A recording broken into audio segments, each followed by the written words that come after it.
November 2nd. The deeper I dig into Appalachia's past, the more I realize just how twisted things got after the world ended. Survival didn't just bring out the worst in people. It made them monsters long before the radiation ever could. The Blackwater Bandits were no exception. Rose sent me after their leader, Freddie Lang, or at least what was left of her. What I found in that mine wasn't just a piece of a key, but a glimpse into the slow, ugly death of a raider gang that thought they were untouchable. I stuck to a high ridge overlooking the mine entrance. It was important to keep the high ground.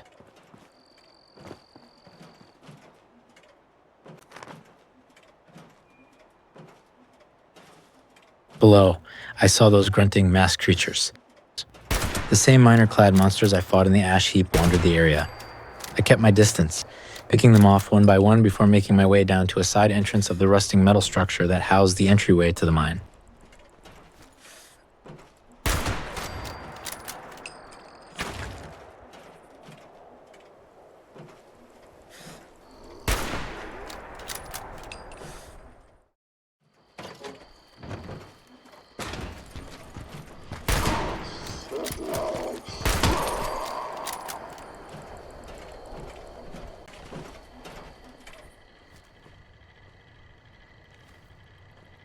Inside, a worn-down Protectron stood guard near a rusted cage, its monotone voice occasionally crackling to life as if still following long-forgotten protocols. Its paint was faded, its joints stiff with age, yet remained at its post. Surprisingly, it didn't react violently to my presence, its programming likely still locked in whatever orders it had been given before the bombs fell. The cage beside it was filled with skeletal remains, their twisted forms scattered on the floor. A grim reminder of those who were unfortunate enough to run into the Blackwater Bandits. I couldn't help but notice rusted barrels of radioactive waste leaking sludge into the dirt near the entrance to the mine. Warning signs were nailed to the metal walls on either side of the door, and the air was thick with an acrid metallic stench. Clear signs that I had to be careful breathing down there. I tightened my gas mask, took a final breath of fresh air, and stepped into the darkness. The mine was a wreck. The offices and locker rooms were barely holding together, their walls cracked and sagging under the weight of time. Dust and debris covered every surface, mingling with the remnants of raider life, jagged metal spikes jutting from the walls, blood-stained cages stacked in dark corners, and the unmistakable stench of rot lingering in the stagnant air. Every step I took sent a crunch echoing through the hollow corridors, a grim reminder that this place had been abandoned. In the office to the left of the entrance, I found a working terminal, its screen still flickering with life. As I tapped through the entries, a chilling picture unfolded. Among the files left behind were the final records of Freddie Lang, the infamous leader of the Blackwater Bandits. Her logs were a mixture of ruthlessness and sadness. Some were brutal confessions, cold-blooded murders detailed with unsettling indifference, and a philosophy of survival that had long abandoned morality. And others were messages to a long-lost love named Lucy, a name that appeared over and over, as if it haunted her. Lucy had been lost when the bombs fell, and Freddie had never stopped feeling guilty about leaving her behind. Her words carried an ache, a deep regret that stood in stark contrast to the horror she inflicted on others. For a moment, I could almost see the person she had been before the world crumbled, the part of her that still felt, still hurt. But that sympathy didn't last long.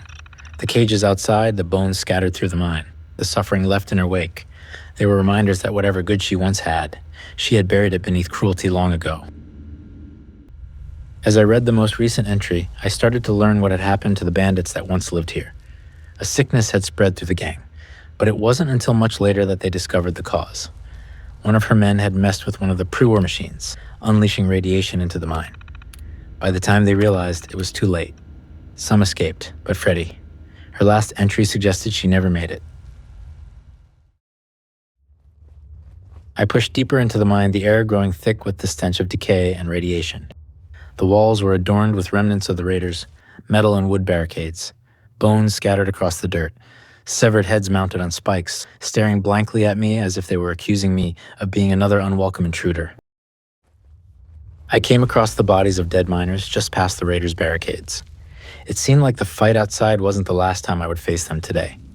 As I moved further into the mine shaft, I heard the familiar, grating growls of those miner creatures. They were lurking in the shadows, waiting for their chance to strike. Every crack, every side tunnel seemed like a potential hiding place.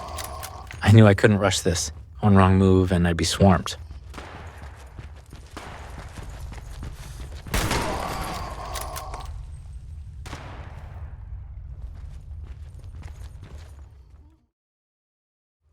I stumbled upon a vast cavern, the sounds of struggle echoing through the air. The miners were fighting, but no bullets were aimed at me. Instead, their gunshots and grunts indicating they were up against something else on the platform above me. I dropped to a crouch and carefully crept up a set of rusted metal stairs. At the top of the stairs, I found an open area surrounded by old machinery and more barrels of radiation. But it was what came out of a back room that made me freeze. A human-like figure that pulsated with an unnatural energy, its body radiating an ominous green glow. It tore through the miners, cutting them down with unnatural strength. I didn't know what it was, but I knew I had to kill it. As the miners kept it distracted, I lined up my shots and fired. The battle dragged deeper into the tunnels until both disappeared into a back room. Eventually, a miner stumbled out, but no glowing ghoul followed. With their main target taken out, the monsters turned their attention back to me. Shots were fired at me from a platform to my right as well as from the victorious miner in front of me.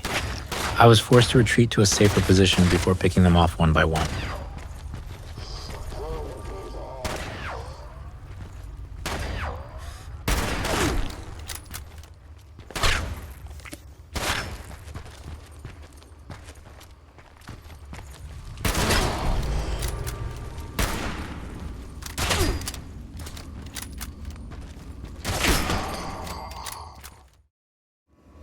Once the sounds of the gunfight stopped ringing in my ears, I made my way back up the stairs. The radiation barrels on the platform were leaking and I knew I had to get in and get out. Fast. I hurried past the barrels and into the back room I had seen the ghoul disappear into. Lying on the floor in the center of the room was the corpse of a highly radioactive human. The radiation was unbearable, my Geiger counter ticking like mad. Holding my breath, I rifled through the remains, my stomach twisting at the thought of touching what was left of Freddie Lang. But I found the key. My vision blurred, nausea creeping in. If I didn't get out soon, I'd be next. Popping some Rad-X, I stumbled out of the mine and into the open air. Before I could catch my breath, Rose's voice crackled through my radio. Hey, you're back! I guess you found it, huh? I'm just gonna assume you didn't move on. Let's check with the trappers next.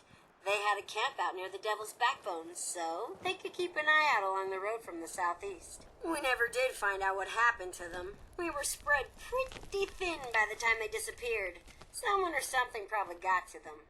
Maybe they left a note behind, or some other clue. They were real outdoorsy types, like camping and hunting, so be careful searching the camp for their piece of the key. If it wasn't obvious, they were really into traps. Next stop, the trappers.